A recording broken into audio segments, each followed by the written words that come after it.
Sometimes God uses people's doubts to help them to believe. God knows exactly how we feel and what's going on, so there's no point in hiding it from Him.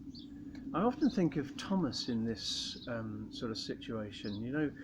Um, some of the other disciples had seen the empty tomb, and they'd heard the women's report, and they believed that Jesus Christ had risen from the dead. But Thomas was finding it difficult to believe.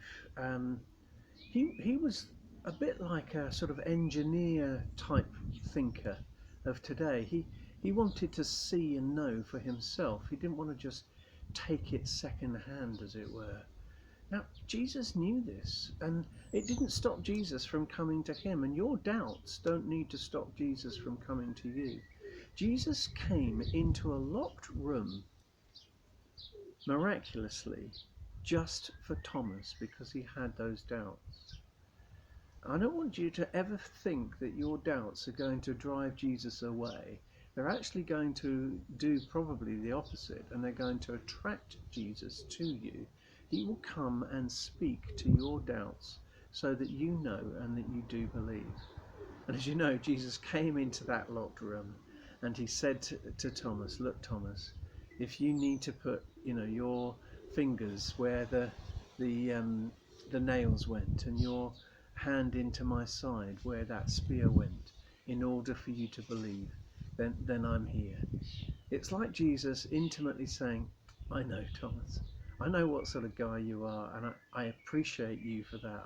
I love you for that. I love that you want to have your own faith, not a second-hand faith based on somebody else's experience.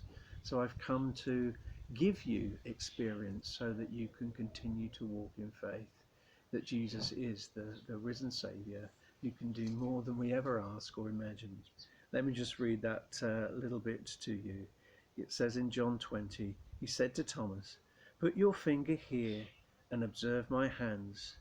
Reach out your hand and put it into my side. Don't be an unbeliever, but be a believer.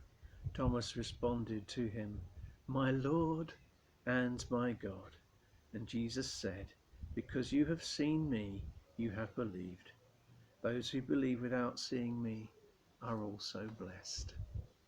And so I want you to be encouraged today that your doubt will be like an attraction to Jesus, to come and speak to your doubt, to give you the personal experience necessary to walk the rest of your life in faith that Jesus Christ is exactly who he said he is.